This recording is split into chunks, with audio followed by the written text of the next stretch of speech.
It's not often that we get the opportunity to look directly into the future in the moment that we are in. What do I mean by this? I mean that sometimes we say, oh, well, like, I'm talking to a man, and there's like these little things that keep coming up, but it's like, it's not that bad. It'll all get sorted out in the future. And every now and then, you have the opportunity to meet somebody that was in that exact same position, but like a few years down the line. And they let you know that that thing that was the problem in the beginning is going to really, really hurt you in the end. So we're going to watch a couple of videos and then we're going to talk. Video number 1. I sent my fiance off to have a really uncomfortable conversation with his mom today. If you're not caught up, my fiance and his mother essentially kicked me out of my own house while they were cooking dinner and I had to be out on the town. I told them that them not being inclusive, it really hurt my feelings. And I also told him that I deserve to be stood up for. If we ever did have kids, I would not feel comfortable with his mom being part of their lives. But he needs to tell her this so that she's not totally blindsided. I don't know. I just feel like I deserve better than this though. He said he'll talk to her about including me more on walks and cooking. And I'm like, that had to be done a year ago. We are already enemies at this point. But mostly I just want him to have an honest conversation with her. He hasn't told her anything honest ever. So he's doing that now and I guess he'll update me after. So that was the first video that I saw. And then I was like, I wonder if the update is here. The update was here. Here's the update. Here's your update about my future mother-in-law who decided to exile me from my own house. If you're not caught up yet, my fiance moved into my house that I bought with my own money. He and his mom like to cook dinner from 5 to 8 p.m. twice a week, and I'm not allowed to be there. His mom has very severe paranoia. She consistently thinks somebody is poisoning her, even though there's no evidence of this. She also has a habit of cutting off friends or family who mention that she might be crazy. I personally don't think that this excuses her behavior. We did talk about boundaries, and from now on, he's gonna go to her house anytime they want to cook so that I don't feel like I have to leave my own home. You guys were also right, an ultimatum is really not the way to go. Ultimately, I think he would resent me for it. I just want him to know that he doesn't have to talk to his mother or keep his mother in his life just because she's, a blood relative. Let it be known that 1, I don't know this woman. 2, I don't know that man. 3, all of these thoughts are mine on my own. She's allowed to do whatever it is that she wants to do. If you know her, please, if you don't know her, don't go find her. Don't go sending her any hate. She has enough on her plate as it is. Do I think generally that women in the United States should be talking to men right now at this moment of history? No. No. Not unless it's to organize and to take down the system. But hey, I moved out of the US, so who am I?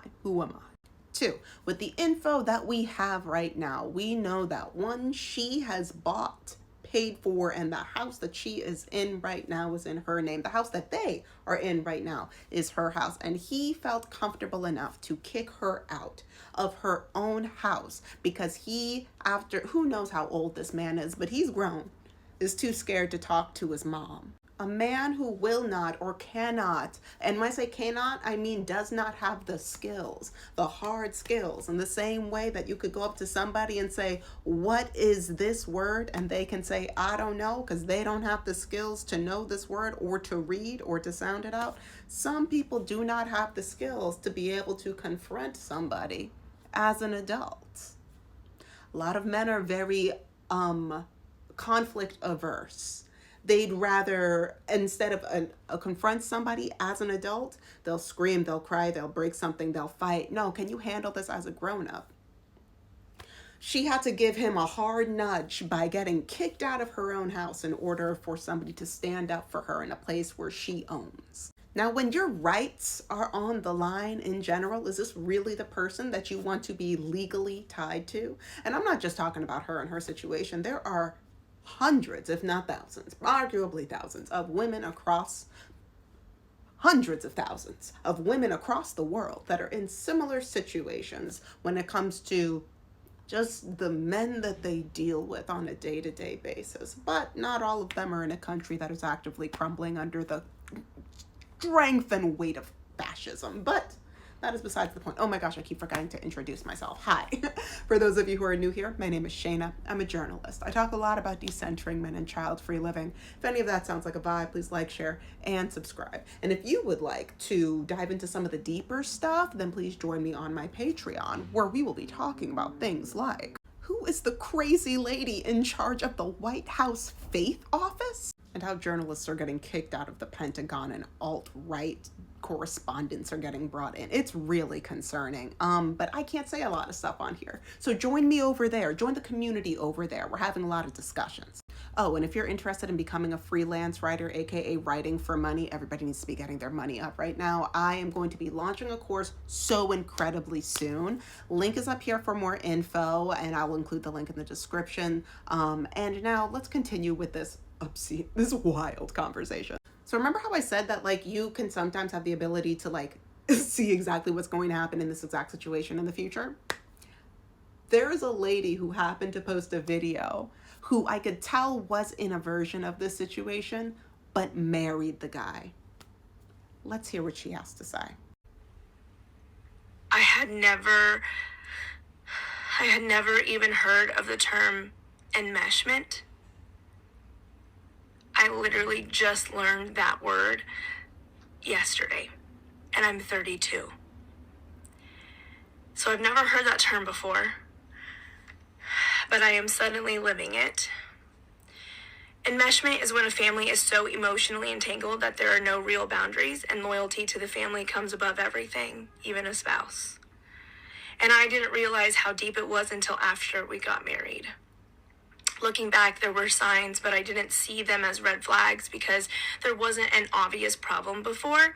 There wasn't some huge family drama early on that made me take a step back and analyze. But enmeshment isn't always obvious until you're in a situation where your partner is forced to choose between you and their family. So here are some things that I had wished I paid attention to sooner that I would really like for you to reflect and ask yourself. Did your partner grow up feeling guilty for saying no to their family? Do they struggle to set boundaries with their parents or siblings? Do they get anxious or defensive if you bring up concerns about their family? Do they feel like choosing a spouse means betraying their family? I wish I had seen how he handled real conflict with his family before we got married, because once we did, I started noticing things that I had never seen before.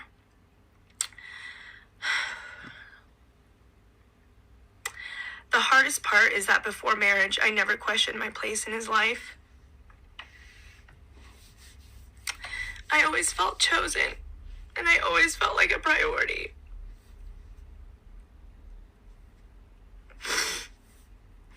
But after we got married, I started feeling like I was suddenly competing with his family, and that is one of the most painful feelings.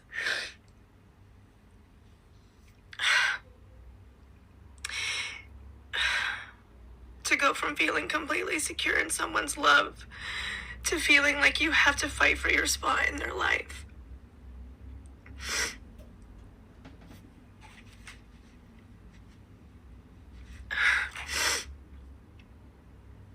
If you're engaged or you're in a serious relationship, this is my warning to you.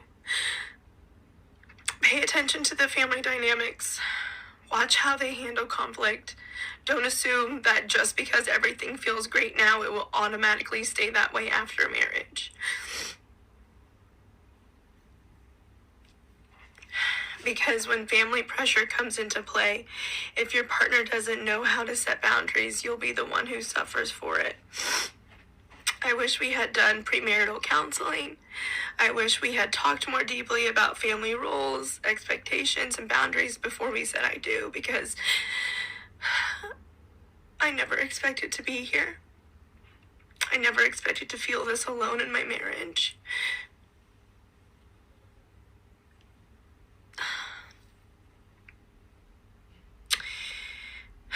And if you relate to this, just know you're not crazy. And you're not wrong for wanting to be prioritized in your marriage. And you're not alone. The more you decenter men, the more you realize those little things were never so little. For everybody out there, especially y'all who are interested in men, stay safe out there.